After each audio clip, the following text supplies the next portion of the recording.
Palavra poderosíssima, eu tenho certeza que ele vai ser canal do Senhor para nós.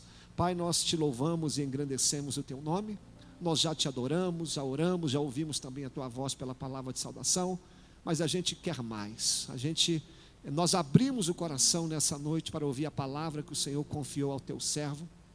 Desde já, devolvemos ao Senhor a honra, a glória, o louvor, e eu sei que o teu servo vai ser um instrumento de ti aqui nessa noite. Usa ele como o Senhor sempre tem usado, com graça, com unção, com sabedoria, em nome de Jesus. Amém. Deus te use. Saúde, igreja, na paz e na graça do nosso Senhor Jesus. Amém? É um privilégio, mais uma vez, subir a esse altar. Agradeço a oportunidade, a confiança. Não é missão fácil estudar e preparar a palavra do Senhor. Mas quando eu entendo que nada vem de mim, aí as coisas se tornam mais fáceis. Porque eu tenho certeza que o Senhor quer falar com vocês nessa noite. E eu tenho certeza que Ele já falou através das canções, através da ministração da pastora Neila. E eu tenho certeza absoluta que você vai sair daqui transformado pelo poder da palavra do Senhor. Antes de começar, eu vou dedicar 5 minutinhos para contar um testemunho que na quarta-feira passada eu fiz uma oração no culto da vitória e eu já obtive a vitória para a honra e glória do Senhor Jesus. Eu tinha uma dívida, o Estado tinha uma dívida comigo desde 2018, quando eu vim para cá, um valor relativamente considerável diante das dificuldades que nós passamos, que nós enfrentamos em reforma. É um valor que atenderia e que nós não esperávamos receber neste momento. Mas eu, cerca de um mês atrás, eu falei com a minha esposa, eu falei assim, eu tenho certeza que Deus não irá me envergonhar e mais uma vez Ele vai ser fiel a mim como Ele foi inúmeras outras vezes. E na quarta-feira passada, durante a oração, eu coloquei essa dívida nas mãos do Senhor. E orei e falei, Senhor, o Senhor sabe de tudo que eu preciso. É meu por direito, mas o Senhor é o dono do ouro e da prata. Então abra as comportas dos céus e seja feita a tua vontade. E na sexta-feira eu recebi uma mensagem que o dinheiro iria ser pago, assim de uma forma muito estranha. Porque pessoas, o Estado deve, nós estamos em crise, o mundo está em crise, o Brasil mais ainda, e o Estado tem uma relação de credores e tem pessoas que devem receber do Estado há muito mais tempo que eu. Mas eu não sei o mistério de Deus nessa fila. Eu sei que Ele chamou a minha senha primeiro. E eu conto isso para engrandecer os irmãos, porque no sábado de manhã, eu até mostrei para minha esposa, o dinheiro estava na minha conta, para a honra e glória do Senhor Jesus. Amém?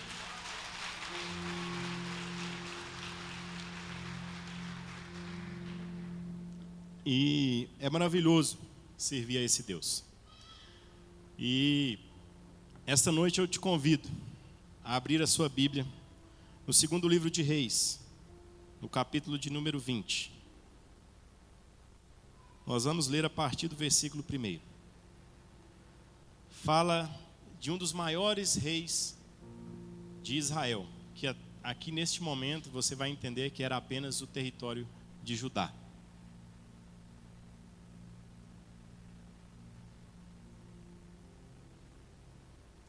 Diz assim a palavra do Senhor: Naqueles dias Ezequias adoeceu e estava perto da morte. O profeta Isaías, filho de Amós, veio falar com ele e lhe disse: Assim diz o Senhor, põe a tua casa em ordem, porque morrerás e não viverás. Então virou Ezequias o rosto para a parede e orou ao Senhor: Ah, Senhor, lembra-te de que andei diante de ti com fidelidade e integridade de coração, e fiz o que era reto perante os teus olhos. E Ezequias chorou muitíssimo, ou chorou amargamente. Não havendo Isaías ainda saído do meio do pátio, veio a ele a palavra do Senhor: Volta e dize a Ezequias, príncipe do meu povo: Assim diz o Senhor, o Deus de teu pai Davi: Ouvi a tua oração e vi as tuas lágrimas, eu te curarei. Ao terceiro dia subirás ao templo do Senhor, acrescentarei à tua vida 15 anos, e das mãos do rei da Assíria livrarei a ti e a esta cidade. Defenderei esta cidade por amor de mim e por amor de Davi meu servo. Disse mais Isaías: fazei uma pasta de figos, fizeram-na e a puseram sobre o tumor, e o rei ficou curado. Perguntou Ezequias a Isaías: qual é o sinal de que o Senhor me curará e de que ao terceiro dia subirei ao templo do Senhor? Respondeu Isaías: isto te será por sinal da parte do Senhor, de que o Senhor cumprirá a palavra que disse: avançará a sombra 10 graus ou recuará 10 graus? Então disse Ezequias: é fácil que a sombra avance 10 graus, antes que ela recue 10 graus. Então o profeta Isaías clamou ao Senhor, e o Senhor fez a sombra recuar 10 graus, pelos graus que já tinha declinado no relógio de Acás. Fecha os teus olhos, coloca a mão no teu coração. Senhor Deus, nós cantamos aqui nesta noite: não há ninguém que se compare a Ti. Não há ninguém como o nosso Deus. Não há ninguém como o nosso Deus, pois Ele trabalha em favor daqueles que em Ti esperam. Senhor Deus, aqui está a Tua casa, aqui está a Tua igreja, e eu sei que os Teus olhos e as janelas dos céus estão abertas sobre esta casa, Senhor. Eu te peço mais uma vez, ó Pai, derrama a Tua unção, derrama a Tua graça sobre mim, para que eu possa falar à Tua igreja. Espírito Santo de Deus, você que inspirou esta palavra, que é viva e eficaz, me dê a inspiração agora para falar à Tua igreja. Eu nada tenho de mim para oferecer a este povo, ó Deus, que está sedento por Tua palavra. Mas o Senhor mais uma vez pode usar de graça e misericórdia para com as nossas vidas e falar ao nosso coração. É o que nós te pedimos no nome santo e poderoso de Jesus. Amém. Meus irmãos, nós vamos falar de Ezequias, o 13º rei da casa de Judá. Nós sabemos que o território de Israel era formado por 12 tribos. Mas após a morte do rei Salomão, quando seu filho Roboão foi nomeado rei, 10 dessas 12 tribos não aceitaram esse rei que era de fato por direito o rei do povo de Israel. Eles nomearam um outro rei, e então neste momento há uma divisão entre o reino de Israel, que passou a ser o reino do norte, e o reino de Judá, que passou a ser a parte do sul, mas que era de fato a parte que Deus tinha abençoado e que Deus tinha a promessa. Era o reino que ficou com a cidade de Jerusalém, era um reino que ficou com o templo de Salomão, e era um reino que tinha a tribo de Levi, que eram os únicos que poderiam oferecer sacrifício ao Senhor naquele tempo. O outro reino, na parte de cima, começou a nomear sacerdotes ao seu bel prazer, para que estes oferecessem os seus sacrifícios particulares para um Deus ao qual não era o Deus de Israel. E este é o cenário que nós estamos. Ezequias, então, após a morte de Salomão, ele é então o 13º rei que assume o trono. Se nós voltarmos no capítulo 18, no versículo 5 diz que Ezequias confiou no Senhor, o Deus de Israel, de maneira que depois dele não houve seu semelhante entre todos os reis de Judá, nem entre os que foram antes dele. Ele se aproximou do Senhor e não deixou de segui-lo. Obedeceu aos mandamentos que o Senhor tinha dado a Moisés. Ele era um rei que fez aquilo que era reto perante o Senhor. Ele era um rei que fez aquilo que agradava o coração do Senhor.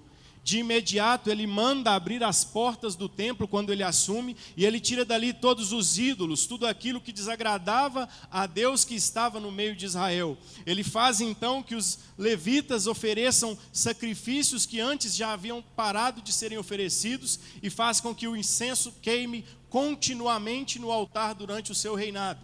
E a Bíblia fala que tudo quanto ele faz, a mão do Senhor o prosperava. Tudo quanto ele tocava, a mão dele era abençoada. Tudo aquilo que Deus colocava a mão e através da vida de Ezequias ia para frente. E esse é o rei que nós vamos falar nesta noite.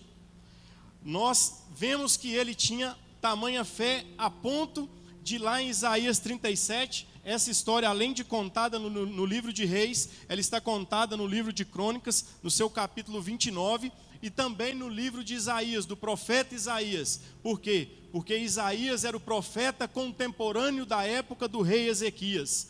E então, Quem traz essa profecia de doença, essa profecia de morte, é o profeta Isaías. Mas o rei Ezequias já havia passado por inúmeras batalhas e inúmeras vitórias. Em Isaías 37, nós vemos que o poderoso rei Senaqueribe, o rei da Assíria, ele vem contra a cidade de Jerusalém e sitia a cidade, fica ao redor dos muros, afrontando o Deus vivo, afrontando o Deus de Israel.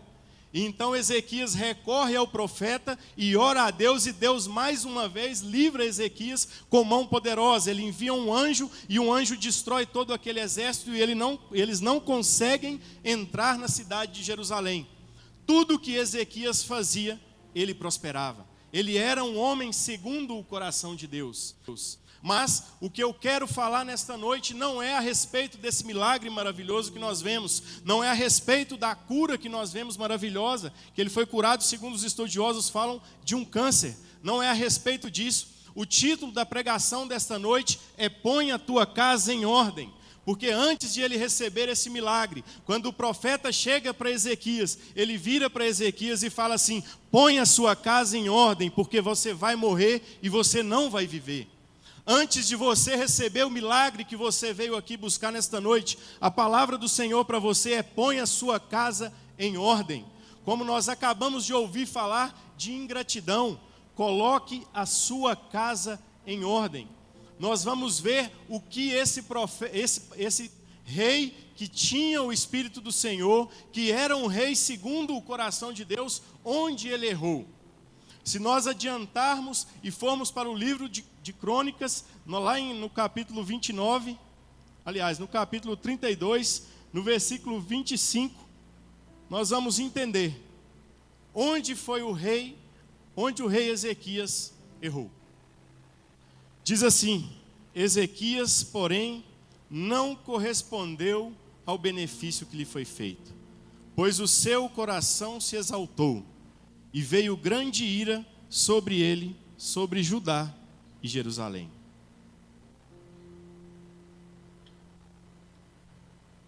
A primeira coisa que eu vou falar para você é que após você estar numa situação de tranquilidade, como o rei Ezequias estava, ele havia acabado de derrotar o maior exército da época, de uma forma sobrenatural. Ele se empoderou e se ensoberbeceu de tal modo que ele desagradou o coração de Deus. A única coisa que Deus tinha pedido para ele era para ele colocar a casa dele em ordem. E após ele receber a cura desse tumor, desse câncer que iria matá-lo, ele orou muitíssimo, chorou amargamente, a sua fé moveu o coração de Deus. Deus resolveu dar a ele mais 15 anos de vida. Mas ao invés dele usar essa situação para se aproximar ainda mais do Senhor, ele usou essa situação para se ensoberbecer e distanciar do Senhor. Põe a sua casa em ordem. Preocupe-se com os dias futuros, com os dias que virão. Se nós continuarmos no capítulo 20, nós vamos ver o primeiro passo da queda de Ezequias. Quando Ezequias ele foi curado, ele se tornou uma figura famosa. O rei que havia derrotado os assírios, o rei que havia sido curado de um tumor, o rei que havia feito o profeta voltar atrás em sua palavra e mudar aquilo que Deus havia dito sobre a sentença sobre a vida dele.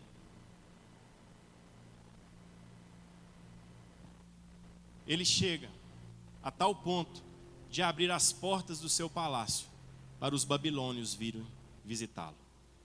Aí inicia a queda do rei Ezequias. E o que eu trago para você, para a nossa aplicação? Cuidado com os momentos após a sua vitória.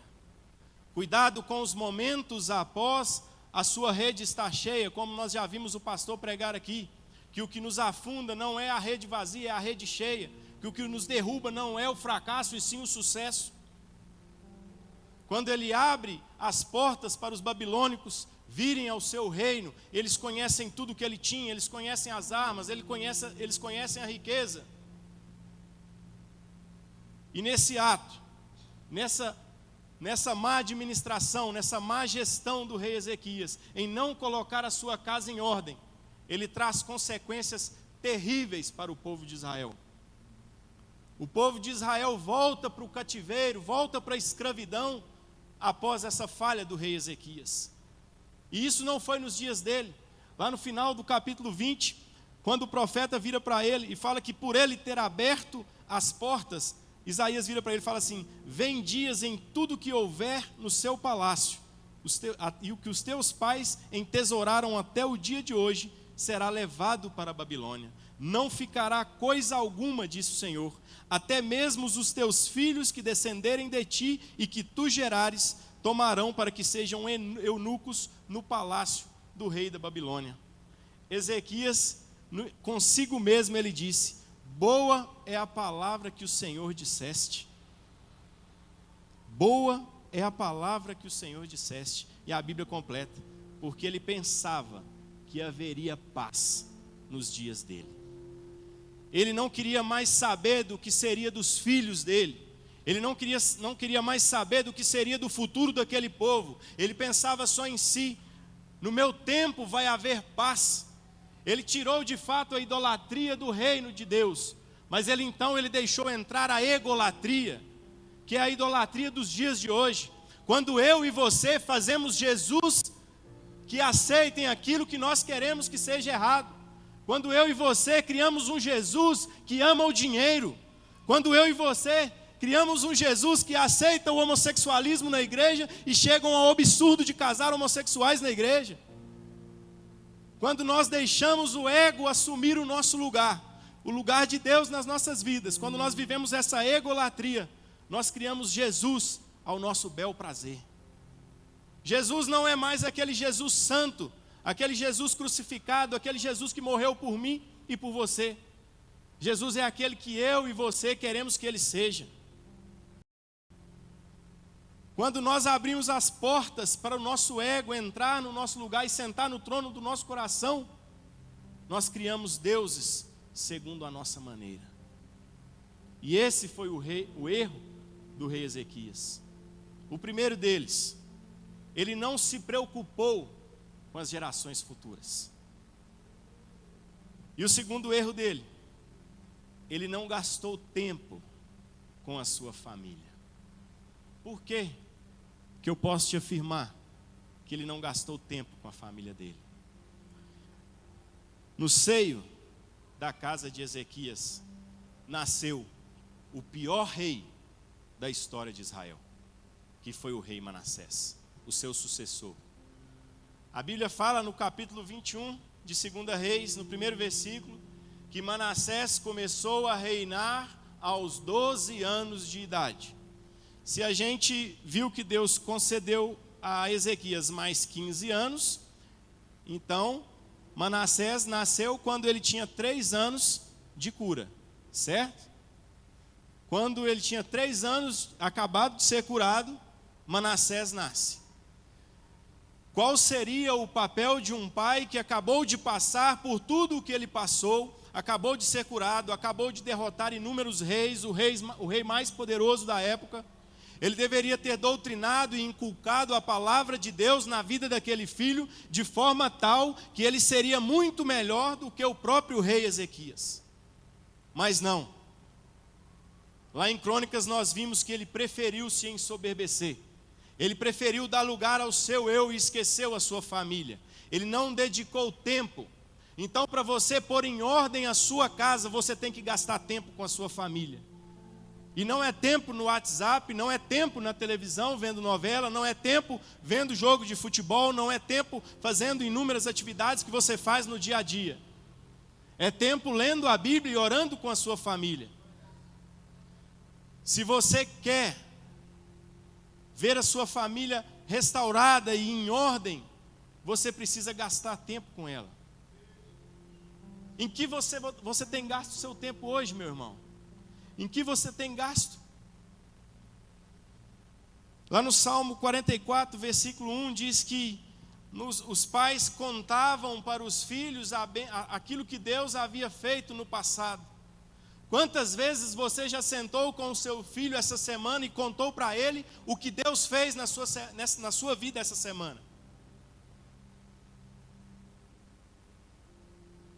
Quantas vezes você se assentou com a sua família nessa semana e leu a Bíblia, fez um estudo bíblico e orou com eles? Qual o tempo que nós temos gasto com a nossa família? Se nós não gastarmos tempo com a nossa família, nós estaremos gerando Manassés no nosso meio. E o desejo de Deus para mim e para você não é esse. O desejo de Deus para mim e para você é que os nossos filhos sejam servos do Senhor assim como nós somos. O desejo de Deus para mim e para você é que os seus filhos sejam reconhecidos como o Deus de antigamente, o Deus de Abraão, de Isaac e de Jacó, o Deus de toda uma genealogia. Eu quero que o meu filho seja lembrado como o Deus de Daniel, o Deus da Emanuela. O filho do pastor Wallace tem que ser lembrado como o Deus que serve ao Deus do pastor Wallace. Isso não pode ser diferente. Quando nós paramos para pensar nisso, nós temos que passar o bastão para a próxima geração. Se nós olharmos para trás, eu tenho certeza que os nossos avós eram mais crentes que os nossos pais, e os nossos pais mais crentes que nós, mas nós não podemos ser mais crentes que os nossos filhos. Nós temos que ter essa concepção, que nós temos que passar o bastão desse evangelho, dessa igreja que nós servimos, desse Jesus que nós pregamos para a nossa geração, para a geração futura. Nós temos que gastar tempo com isso. É como se fosse uma corrida de revezamento. Se nós olharmos o evangelho no mundo, o protestantismo no mundo, ele está acabando. Se nós olharmos na Inglaterra, que é um país protestante, apenas 4% da Inglaterra hoje vai às igrejas. Se nós olharmos na Escócia, na Irlanda, que é o berço de onde nasceu a igreja presbiteriana, as igrejas têm se transformado em bares, em boates. Os lugares onde serviam a um Deus, hoje adoram ao corpo, adoram ao ego. Nós temos que ter essa concepção, que Maranata, ora vem Senhor Jesus, Jesus está voltando. Nós temos que passar o bastão do evangelho, e não é um bastão manchado pelo pecado, manchado pela mentira. Os nossos filhos têm que olhar para nós e ver que nós somos justos. Não adianta eu querer mostrar justiça e honestidade para o meu filho, se o meu telefone tocar e eu mandar minha esposa avisar, avisa que eu não estou. Que honestidade que eu estou mostrando, que eu estou revelando para o meu filho. Que integridade com Deus eu estou mostrando se eu maltrato a minha esposa em casa. Que fidelidade a Deus se eu não sou fiel à minha esposa. Ponha em ordem a tua casa. Às vezes você está aqui solteiro, pensando, mas essa palavra é só para a família. Não, o meu corpo é a casa do Espírito Santo, então põe em ordem a sua casa também. A sua casa também tem que estar em ordem, você que é solteiro. Você também tem que lembrar que você tem que honrar os seus pais, o seu pai e a sua mãe, que às vezes ele não conhece o Senhor, e não é desonrando eles que você vai ganhá-los para Jesus. A palavra do Senhor para nós nessa noite é: põe em ordem a tua casa, meu irmão. Para que nós possamos receber a vitória, nós temos que pôr em ordem a nossa casa, o nosso eu e a nossa família como um todo.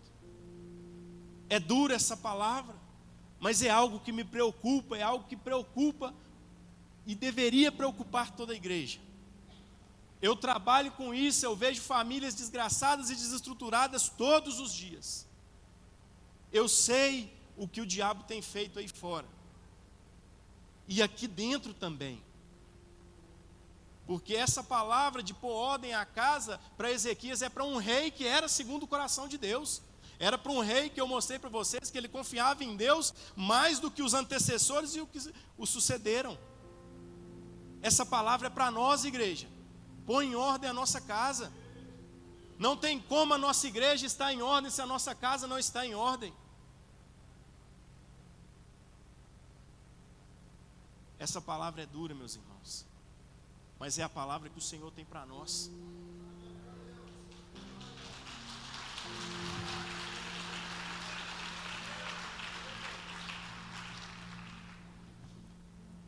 Se nós pararmos para pensar onde nós estamos hoje,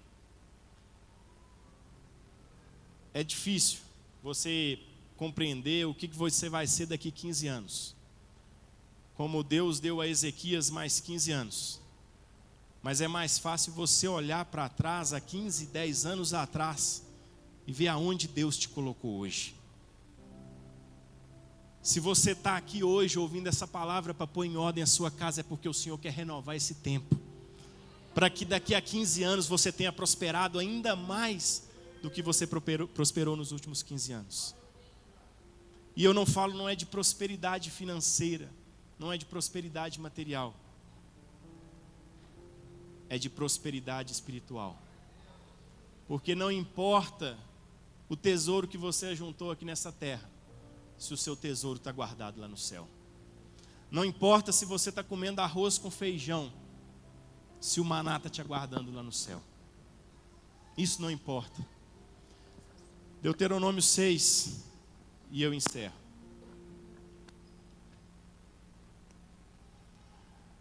Deuteronômio 6, a partir do versículo 4, nos diz qual é a única forma de nós mostrarmos isso para as nossas famílias e para os nossos queridos. Ouve, ó Israel, ouve, ó Igreja Batista Ágape.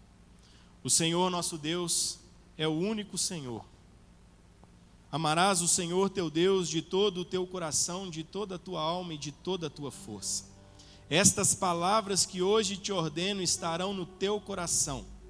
Tu as ensinarás repetidamente aos teus filhos e delas falarás assentado em tua casa, andando pelo caminho, deitando-te e levantando-te. Também as atarás na tua mão por sinal e te serão por faixa na tua testa. E as escreverás nos batentes ou nos umbrais da tua casa. A única forma de nós mostrarmos Cristo para o mundo é com o nosso exemplo, é com o nosso testemunho. Aquilo que eu faço fala muito mais alto do que aquilo que eu digo. Aquilo que eu faço ecoa muito mais pesado lá fora do que aquilo que eu estou falando. Às vezes eu posso dizer a mesma coisa que eu estou dizendo para vocês, para qualquer um que está lá fora, mas aquilo que eu fizer no meu dia a dia, no meu testemunho, vai evangelizar ele muito melhor. E como que você vai atar isso na vida da sua família, na vida dos seus filhos? É falando todos os dias, é orando, é lendo a Bíblia, é escrevendo lá no espelho com batom para sua filha: Jesus te ama e eu também, porque Deus amou o mundo de tal maneira que deu o seu Filho unigênito para que todo aquele que nele crê não pereça, mas tenha a vida eterna. É escrevendo para essa juventude jovem: eu vos escolhi porque sois fortes e tendes vencido o maligno. É dizendo para o povo o que Jesus fez para nós. É só repetindo, é todos os dias. É só assim que nós vamos colocar em ordem a nossa casa. Eu sei que muitos de vocês entraram aqui precisando de um milagre, assim como Ezequias precisava. Mas assim como o profeta falou para ele, eu como boca de Deus aqui nesta noite falo para você: põe em ordem a tua casa. Porque muitas das vezes a bênção não veio na sua vida, porque a bênção, se ela vier, às vezes ela vai te tornar uma maldição na sua vida. Porque você não está preparado para receber aquilo que você está pedindo ainda, porque a sua casa não está em ordem. E eu te convido a ficar de pé. Eu quero orar por você, eu quero que você ajunte a sua família. Eu quero orar para 2 grupos de pessoas específicos. Eu quero orar para aquele que quer a sua casa restaurada individualmente, e para aquele grupo de famílias também que querem restauradas as suas casas e os seus lares, que querem as suas casas em ordem, que querem a sua vida em ordem. Eu te convido a vir aqui à frente, porque hoje é noite da vitória, mas é noite da vitória da nossa família, para que a nossa família seja colocada em ordem.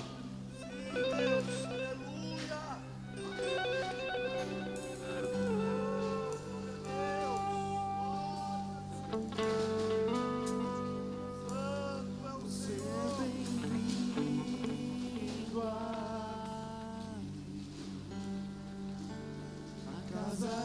sua, pode entrar, me esvazio de mim.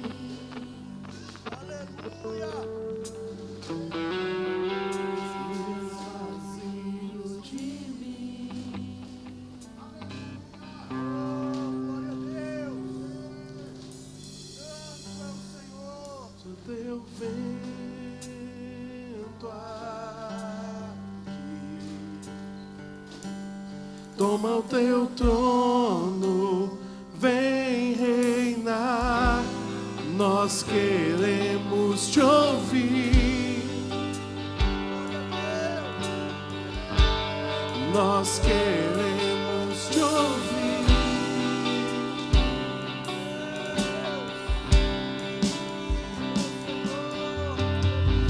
Essa casa é sua casa, nós deixamos ela pra você, Jesus.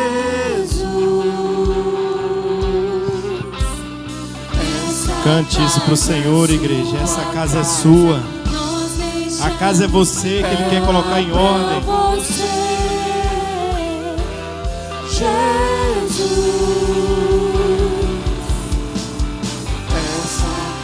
É sua casa, nós deixamos ela pra você, Jesus. Essa casa é sua casa, nós deixamos ela pra você, Jesus.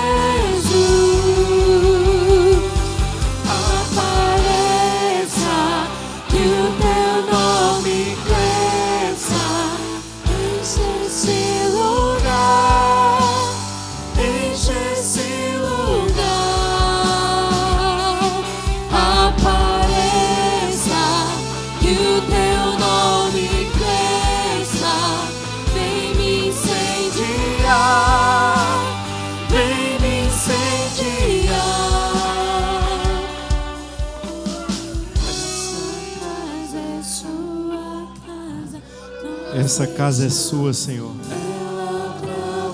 Cante, igreja, cante. Jesus. Abra os seus lábios, igreja. Entregue essa casa para o Senhor. A casa que Ele fala é o seu coração, é a sua vida. Ela pra você, Jesus.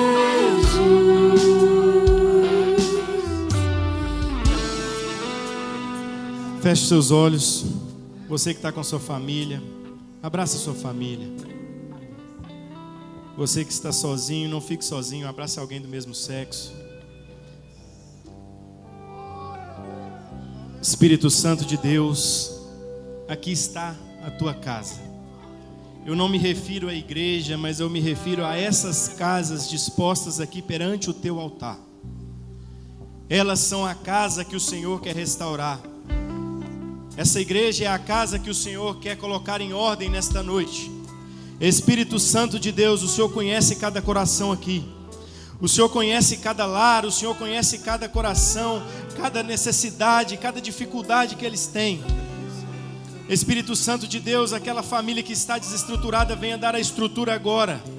Venha ser a pedra angular, venha firmar os passos dessa família agora em nome de Jesus. Venha reconstruir os casamentos que já foram considerados destruídos por Satanás. Nenhuma palavra contrária que foi lançada contra a sua vida vai prosperar. Como o Senhor fez com Ezequias, Ele vai fazer com você. Você não morrerá, você viverá. E viverá para a glória dEle. E viverá para gastar o tempo com o Senhor. O tempo da sua família com o Senhor e junto do Senhor. Oh Espírito Santo de Deus, pastores, comecem a ministrar na vida das famílias, na vida das pessoas. Espírito Santo de Deus, aqueles lares, ó Pai, individuais, aquelas casas individuais que precisam de restauração, que precisam de libertação, venha libertar agora, Senhor, em nome de Jesus. Espírito Santo de Deus, venha libertar das drogas aqui nesta noite, em nome de Jesus. Venha libertar do álcool, venha libertar do cigarro, venha libertar da cocaína, venha libertar do crack, porque o teu sangue pode libertar. Espírito Santo de Deus, venha restaurar lares, venha restaurar vidas aqui nesta noite, venha transformar corações, venha transformar caráter em nome de Jesus. Venha colocar em ordem essas casas, venha colocar em ordem essas famílias, a começar em mim, Senhor. Quebra corações aqui nesta noite. Espírito Santo de Deus, começa a visitar o lar. Comece lá na casa daquela pessoa que não veio, daquela pessoa que você está orando agora. Espírito Santo de Deus, começa a visitar agora em nome de Jesus. Começa a quebrar as cadeias, começa a libertar agora, Espírito Santo de Deus, em nome de Jesus. Oh, Espírito Santo de Deus, começa a visitar agora em nome de Jesus. Começa a transformar cada lar, começa a transformar cada vida, ó Deus, para que saibam que há Deus em Israel, para que há Deus nessa igreja, para que há Deus nessa família, Senhor, em nome de Jesus. Que as famílias aqui, ó Deus, venham a ser conhecidas por servirem a um Deus vivo. Venham ser conhecidas por servirem a um Deus de Israel. Espírito Santo de Deus, sopra os nossos corações, sopra os nossos ouvidos agora. Aquilo que precisa ser colocado em ordem, venha colocar. Nós te damos total liberdade, Senhor, para mudar aquilo que precisa ser mudado. Em nome santo e poderoso do teu Filho amado, Jesus Cristo. Amém.